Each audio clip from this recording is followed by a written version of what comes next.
짧게는 12년, 뭐 길게는 15년 정도 공부를 하잖아요. 자, 그때 그 지속할 수 있는 힘이 초등 6년에 결정되기 때문에 초등학교 때 공부 습관을 잡는 게 가장 중요하다고 할 수 있죠.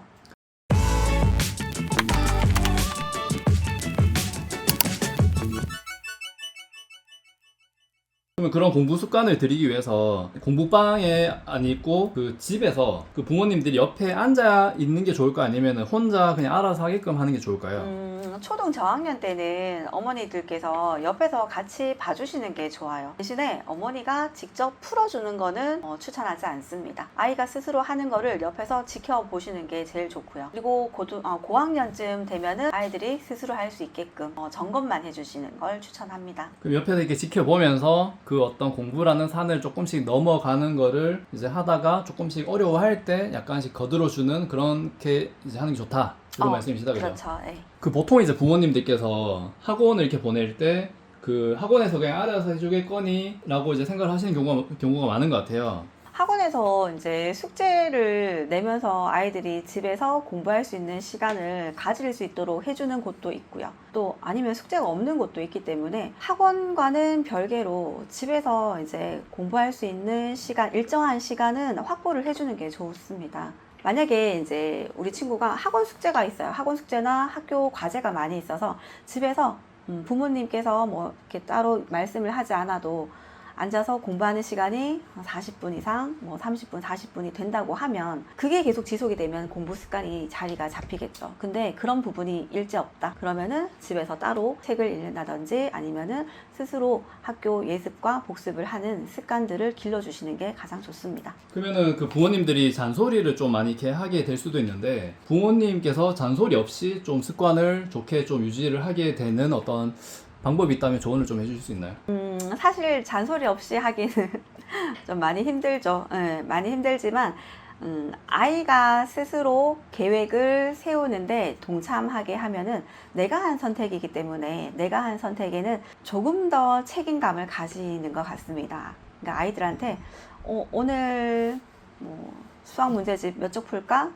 3쪽 풀까? 5쪽 풀까? 아니면은 10문제 풀래? 15문제 풀래? 얼마만큼 풀 수 있겠어? 라고 이야기를 했을 때 아이가 스스로 내가 생각했을 때 12문제 정도 풀 수 있을 것 같아 라고 이야기를 하면은 그런 식으로 이제 규칙과 습관을 만들어 나가는 게 가장 좋은 것 같습니다. 그런 아이와 이제 협상을 하는 거네요. 아이가 얼마만큼 풀 수 있을 것 같아. 그럼 그거를 풀고 나면 또 이렇게 칭찬도 해주고 성취감을 느끼게 해주고 하면은 계속 하게 되는 어떤 그런 힘이 생기는 거네요. 그죠? 네. 그런데 우리가 주말이나 방학 때는 또 아이와 함께 있는 시간이 좀 긴데 시간이 길 때는 공부 습관이 좀 흐트러지기도 하고 아이가 게임을 하다 보면 게임을 계속 하고 싶기도 하고 그럴 것 같은데 그럴 때는 어떻게 좀 해야 될까요? 공부는 꾸준하게 하는 게 가장 좋기 때문에 주말이나 아니면은 방학 때도 최소한의 루틴을 만들어 놓는 게 좋아요. 그러니까 엄마하고 아이하고 같이 이제 계획을 세워두는 거죠. 우리가 주말에는 그래도 책을 한 권을 읽고 뭐 수학 문제는 10문항 아니면은 15문항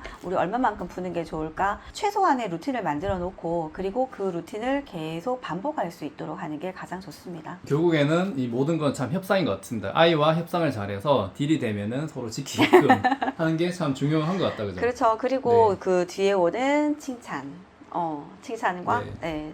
성취감. 내가 잘하고 있구나. 또 자신감.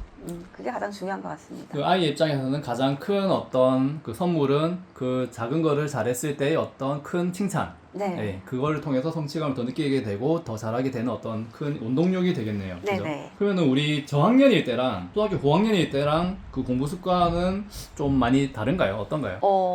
그렇죠. 많이 다르죠. 이제 초등 저학년 때는 아이들이 스스로 하기에는 아무래도 힘든 부분들이 많기 때문에 부모님의 도움이나 아니면은 계획을 세울 때도 조금 더 세부적으로 세세하게 세워줘야 하는 반면 초등 고학년들 같은 경우에 이제 아이들이 사춘기가 시작이 되면서 스스로가 선택하게끔 계획을 세우고 그리고 이제 한 것에 대한 점검이나 그런 것들이 부모님들이 피드백을 해주시는 게 좋은 것 같습니다. 근데 그 공부 습관이 근데 그럼에도 불구하고 공부를 하다 보면 아이들도 슬럼프도 오게 되고 그렇게 하다 보면 공부 습관이 또 무너지기도 하는데 그걸 어떻게 좀 다시 세울 수 있는 방법이 있을까요?